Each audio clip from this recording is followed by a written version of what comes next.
नमस्कार दोस्तों, stock market studies में फिर से एक बार आपको स्वागत है।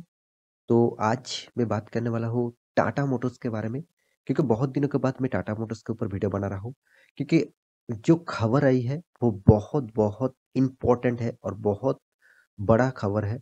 मैं इस न्यूज़ को आपके सामने ज़रूर डिटेल्स में यहाँ पे बताने वाला हूँ और साथ ही साथ इस वीडियो को आप पूरा देखते जाइए। यहाँ पे बहुत कुछ आपको जानने को, सीखने को मिलेगा। आप लॉन्ग टर्म निवेशक हैं, तो आपके लिए बहुत इम्पोर्टेंट होने वाला है इस वीडियो। तो टाटा मोटर्स की इस वीडियो आपको ज़रूर देखना चाहिए और आप मेरे चैनल में नए आए हैं तो प्लीज़ सब्सक्राइब करके चैनल को सब्सक्राइब करिए और जितने सारे दोस्त मेरे वीडियो देखते रहते हैं और अभी तक चैनल को सब्सक्राइब नहीं किया तो ज़रूर सब्सक्राइब कर लीजिए। तो चलो फटाफट देख लेते हैं आज के टाटा मोटर्स कंपनी के बारे में। सबसे पहले देखिए आज के दिन आप एनएससी के वेबसाइट में भी जाएँगे तो देखिए करीबन 30 एडवांस शेयर आपको देखने को मिलेगा और 20 डिक्लाइन देखने को मिलेगा। आउट ऑफ 50 में। तो 50 शेयर्स में निफ्टी 50 का जितने सारे शेयर्स है 30 एडवांस है और इस इसी एडवांस के जो टॉप 5 रैंकिंग है उनमें टाटा मोटर्स के नाम शामिल है। टाटा मोटर्स के नाम कल के दिन भी शामिल था और आज के दिन भी शामिल है। इसका कारण क्या है? इसका कारण कोई ना कोई तो कारण होगा, नहीं तो टॉप 5 गेनर में इसका नाम 2 दिन से क्यों आ रहा है? इसके पीछे तो रीज़न आपको जानना है। तो रीज़न आपको हमेशा जानना ही होगा क्योंकि देखिए आप बहुत सारे दोस्त कहेंगे सर मेरे पास तो टाटा मोटर्स नहीं है। तो फिर भी आप इस वीडियो को देखिए क्योंकि आपको एक अपॉर्च्युनिटी मिल रहा है टाटा मोटर्स मोटर्स में निवेश करने का। तो आप इस वीडियो को देखने के बाद ही आपको निवेश करने का एक मौका मिलेगा। तो चलो देख लेते हैं टाटा मोटर्स ने किस तरीके से परफॉर्मेंस किया। तो आज के दिन का जो परफॉर्मेंस है वो करीबन 1.31% करीबन 1.50% भी बोल सकते हैं। छोटा-मोटा करेक्शन उसके बाद देखने को मिला। तो 5 दिन के चार्ट पैटर्न ओपन कर दूँ, तो कल से देखा जाए तो कल भी गैप अप में ओपन हुआ था। यहाँ पे आप देख सकते हैं, यहाँ पे गैप अप में ओपन हुआ, उसके बाद एक अच्छा खासा साइड वेसिस पैटर्न में चल रहा है। तो यहाँ पे जो रैली है, इस रैली के पीछे जो रीज़न है, वो जो कारण है, ऑब्वियसली बहुत बड़ा रीज़न है। तो रीज़न क्या है, वो कारण क्या है, मैं अभी आपको दिखा देता हूँ। तो सबसे पहले मैं आपको शेयर होल्डिंग पैटर्न के ऊपर लेके जाता हूँ। देखिए शेयर होल्डिंग पैटर्न में क्या आपको दिखाने वाला हूँ, वो आप एक बार ध्यान से देखना है यहाँ पे। देखिए सबसे ज़्यादा निवेशक प्रोमोटर के बाद किसने किया है? पब्लिक ने। मतलब पब्लिक के पास सबसे ज़्यादा हिस्सेदारी है, 25.24% का हिस्सेदारी। और प्रोमोटर के पास कितना 46.40। प्रोमोटर के पास पहला कितना था 38.37। इसका मतलब प्रोमोटर खुद का शेयर को ग्रोथ मतलब इंक्रीज किया है। तो इंक्रीज करने का मतलब है कंपनी के ऊपर अगर अच्छा खासा परफॉर्मेंस कंपनी का फ्यूचर के बारे में सबसे ज्यादा पता चलता है प्रोमोटर को। और प्रोमोटर खुद ही जानते हैं उस कंपनी में निवेश करना चाहिए कि नहीं चाहिए। अगर कंपनी खराब हो जाते, अगर कंपनी का परफॉर्मेंस खराब होते तो प्रोमोटर वहां से निकल जाते।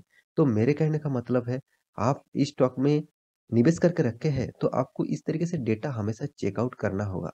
तो आप खुद ही देख लीजिए, उसके बाद एफआईज़ ने कितना 19% होल्ड करके रखा था, अभी कितना 14.57% होल्ड करके रखा और डीएस कितना 16% होल्ड था, अभी 13.64% होल्डिंग है। और उसके बाद गवर्नमेंट भी देखिए यहाँ पे माल उठा के रखा है। हाँ, छोटा-मोटा निवेशक है, मगर फिर भी इन्वेस्ट तो किया है, तो इन्वेस्ट क्यों कर रहा है? इसका कारण गवर कंपनी के ऊपर कुछ तो पोटेंशियल है, तो इसलिए गवर्नमेंट भी इन्वेस्ट करना चाहते हैं। तो सबसे जो बड़ी बात है इस कंपनी के, वो है जो जितने सारे पब्लिक है, पब्लिक में देखिए 1% से ज़्यादा कोई भी कंपनी के ऊपर निवेश करते हैं, तो उसका नाम ऑब्वियसली यहाँ पे पब्लिक में शो करते हैं। तो यहाँ पे पब्लिक में ओपन करेंगे तो आप 2 नाम आपको यहाँ पे देखने को मिलेगा। एक है सिटी बैंक न्यूयॉर्क का सिटी बैंक, वहाँ पे देखिए ज़बरदस्त माल उठा के रखा।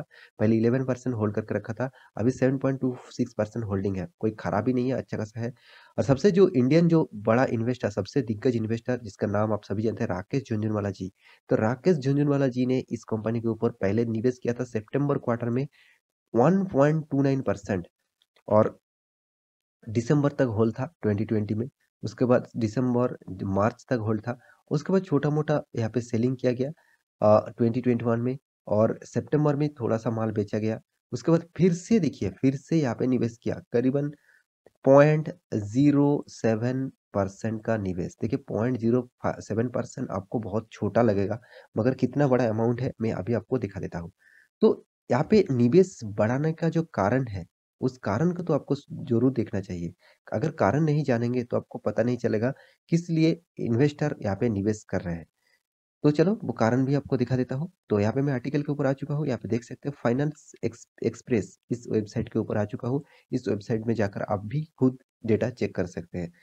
तो यहाँ पे देखिए राकेश झुनझुनवाला जी, आप सभी जानते हैं। यहाँ पे देखिए फेवरेट स्टॉक टाटा मोटर्स, अभी उनका फेवरेट स्टॉक भी बन चुका है क्योंकि टाटा मोटर्स का जो बिजनेस मॉडल है, ऑब्वियसली फेवरेट स्टॉक ही होगा क्योंकि देखिए टाटा मोटर्स सबसे पहली बात टाटा ग्रुप के एक दिग्गज कंपनी भी है।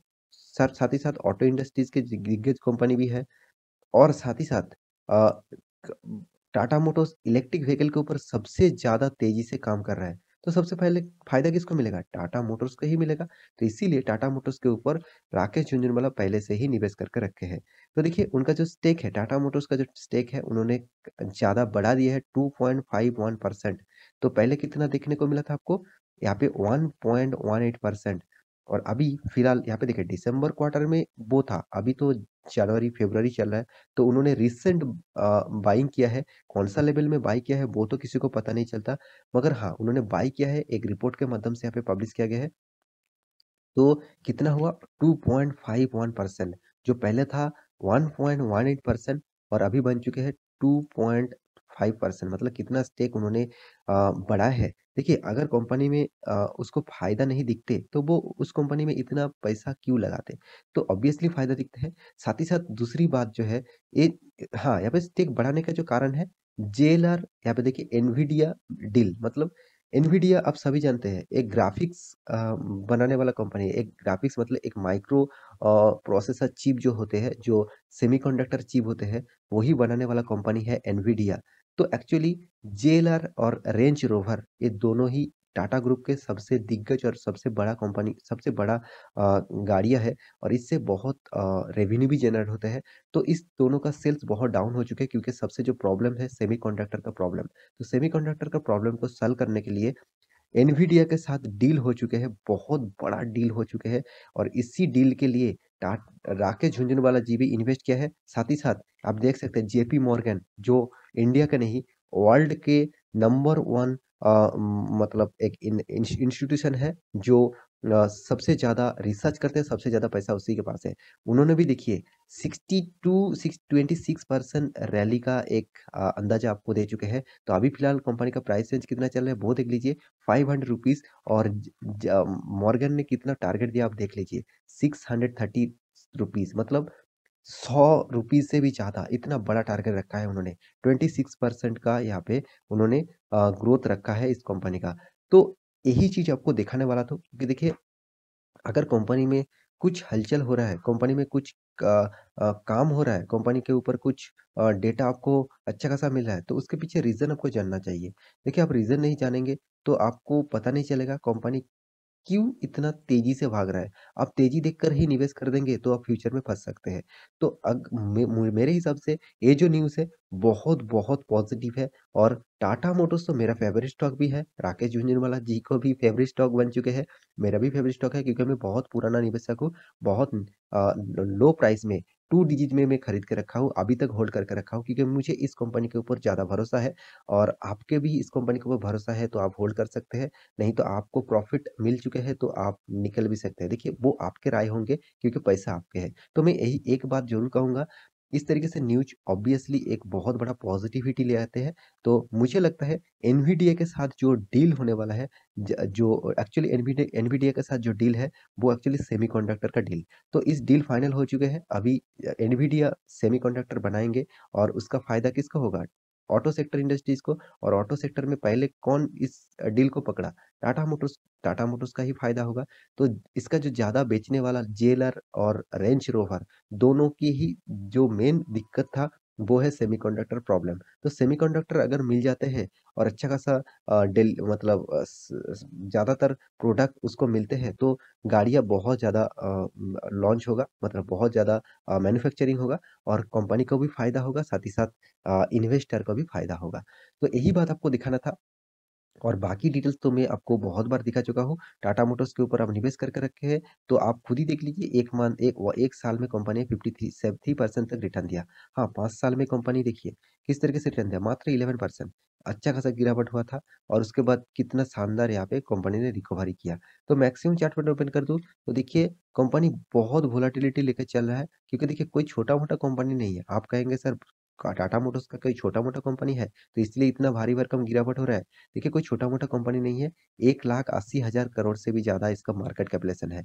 1,80,000 करोड़, तो कोई छोटा-मोटा कंपनी नहीं कहूँगा। तो टाटा मोटर्स के ऊपर आपका फ़ोकस है, आप निवेश करके रखे हैं, तो ज़रूर लॉन्ग टर्म के लिए सोचिए, शॉर्ट टर्म के लिए मत सोचिए। शॉर्ट टर्म में कुछ भी हो सकते हैं, मैं हमेशा आपको लॉन्ग टर्म के लिए बताता हूँ। तो आप मिनिमम 5 साल, 10 साल तक आप इस कंपनी के ऊपर विज़न रखिए, आपको ज़रूर फ़ायदा मिलने वाला है।